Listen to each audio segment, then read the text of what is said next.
Bonjour à tous, j'espère que vous allez bien. Bienvenue dans un nouvel épisode du calendrier de l'Avent de Pratique Inf.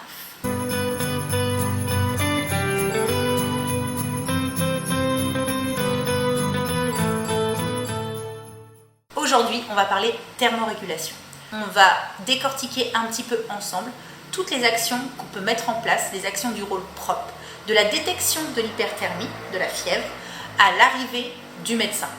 On va parler un petit peu de tout ce qu'on peut mettre en place en termes de surveillance, d'observation, avant que le médecin arrive et ne fasse les prescriptions. J'espère que ça va vous plaire et je vous laisse avec la suite de la vidéo. La première chose, bien sûr, c'est de détecter l'anomalie, l'hyperthermie.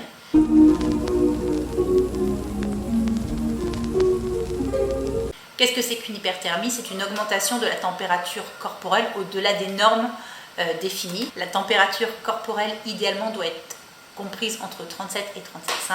Alors attention, ces normes varient selon le site de prise. Vous allez voir, je vais vous insérer, on peut prendre la température à plein d'endroits différents et la température du coup corporelle sera différente. De la manière dont vous le faites aussi, est-ce que vous utilisez un appareil par voie rectale, par voie auriculaire, par voie frontale, sous-axillaire. Elle varie aussi selon le moment de la journée. Tous ces facteurs peuvent entraîner de légères variations de la température. Il faut bien être au courant de ça. La deuxième chose, c'est de constater et d'observer les signes.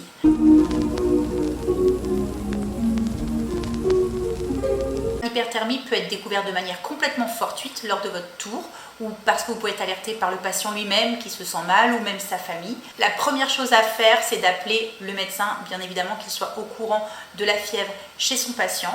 Et avant de l'appeler, pendant que vous êtes dans la chambre et vous constatez l'hyperthermie, je vous conseille, moi c'est ce que je fais, de prendre les autres constantes vitales. Tension, pulsation, on regarde la fréquence respiratoire pour voir s'il n'y a pas déjà un retentissement respiratoire. Ça vous permettra d'appeler le médecin avec un maximum d'informations. Une fois que vous avez eu le médecin au téléphone, soit il vous a donné ses directives par téléphone et là on entre dans le domaine de la prescription médicale, donc c'est pas du tout le sujet de cette vidéo, on pourra en faire une autre vidéo si jamais ça vous intéresse. Si il vous dit qu'il arrive et qu'il ne vous a rien donné comme consigne au téléphone, vous, avant qu'il arrive, vous pouvez mettre en place des actions qui relèvent de votre rôle propre pour assurer le confort du patient, sa surveillance et d'anticiper éventuellement tout ce qui va être mis en place par la suite. La troisième partie qui est importante, c'est l'interrogatoire et l'observation.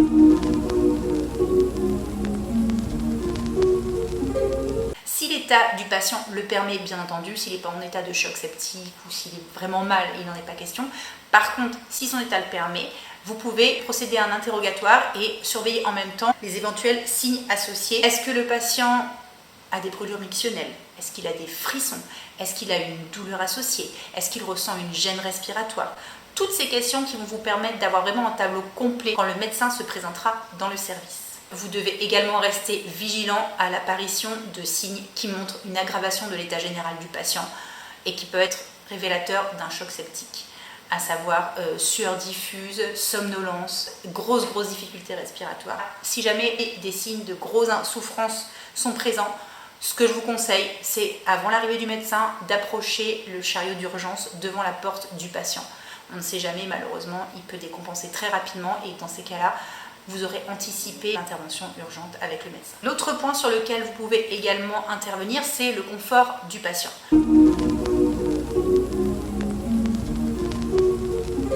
L'hyperthermie, c'est un état qui est très désagréable à vivre. Hypersudation, frissons, sensation de chaleur, fatigue extrême.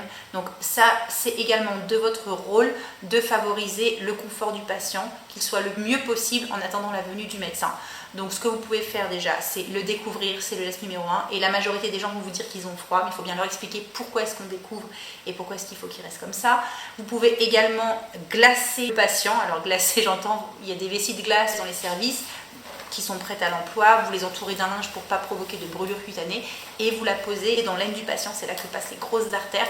Et en apposant cette vessie sur l'aine du patient, on observe souvent une diminution minime, mais quand même de la température. Chaque degré de gagné en moins, c'est plus confortable pour le patient. Surtout, il faut rassurer le patient, il faut lui expliquer ce qui se passe, il faut lui expliquer que le médecin arrive, qu'en attendant, on met tout en place pour qu'il soit le mieux possible. Vraiment le rassurer pour qu'il se sente encadré, entouré, c'est important, ça c'est de votre rôle propre, c'est très important. Les dernières actions que vous pouvez mettre en place et qui sont très importantes aussi, c'est l'anticipation.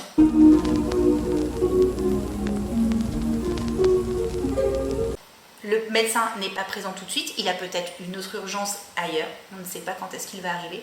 Donc ce que vous pouvez faire en fonction de l'interrogatoire, des signes que vous avez observés, c'est préparer le matériel qui va vous permettre de faire les soins rapidement, plus efficacement. Si le patient vous dit qu'il a des brûlures mictionnelles, vous préparez un pot à urine, de quoi faire une prise de sang. S'il a des frissons, préparez également les hémocultures. Il va y avoir une vidéo sur les hémocultures un petit peu plus tard dans le calendrier de l'Avent sur cette chaîne. Donc je vous ai dit, s'il y a vraiment des signes graves, mettez le chariot d'urgence devant la chambre, pas dans la chambre parce que c'est anxiogène, mais juste devant la chambre du patient en cas d'aggravation. Si vous voyez qu'il a du mal à respirer, si sa saturation lors de l'interrogatoire et de la surveillance est basse, pareil, vous préparez de remettre en place l'oxygénothérapie. Il y a une vidéo qui arrive sur la chaîne pour le calendrier de l'Avent sur la mise en place de ce type de matériel. Moi, ce que j'aimais bien faire aussi, c'est de préparer le matériel pour la pose d'une voie d'abord veineuse si le patient n'est pas perfusé, parce que vous pouvez être sûr qu'il va avoir besoin soit d'être hydraté, soit mettre en place une antibiothérapie. Donc c'est important d'avoir le matériel de prévu. Si le médecin ne prescrit pas ça, au moins ça aura été anticipé, et s'il le prescrit, vous avez tout préparé et vous pouvez faire les choses rapidement.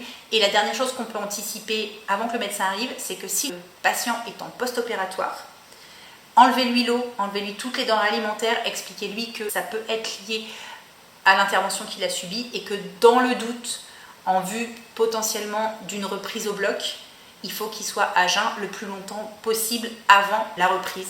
Enlevez-lui tout ça, expliquez-lui pourquoi vous le faites par rapport à ce risque-là. Il faut vraiment poursuivre une surveillance accrue, quitte à déléguer à une aide-soignante ou à une autre collègue pendant que vous préparez tout ça. Tant que le médecin n'est pas là, c'est pas du temps de perdu, et ça vous permettra vraiment de cette manière que le patient soit surveillé, évalué et que tout ait été anticipé en cas d'aggravation et en attendant le médecin. Ça vous permet vraiment d'appréhender l'urgence de la meilleure des manières. Voilà, j'espère que cette vidéo vous a plu. Je suis contente de la tourner parce que je trouve qu'elle met vraiment en lumière notre rôle propre. C'est vrai que souvent, tous les problèmes médicaux sont associés à des actions médicales. Or, il y a plein de choses que nous, on peut mettre en place pour aider en collaboration avec le médecin. Je trouve ça important de le faire. Dites-moi vous dans les commentaires si vous avez déjà eu affaire à un épisode hyperthermique, qu'est-ce que vous avez mis en place, comment est-ce que ça s'est terminé pour vous et le patient. J'espère que ça vous a plu et je vous dis à demain pour un nouvel épisode du calendrier de l'Avent de Pratique Inf. Bye!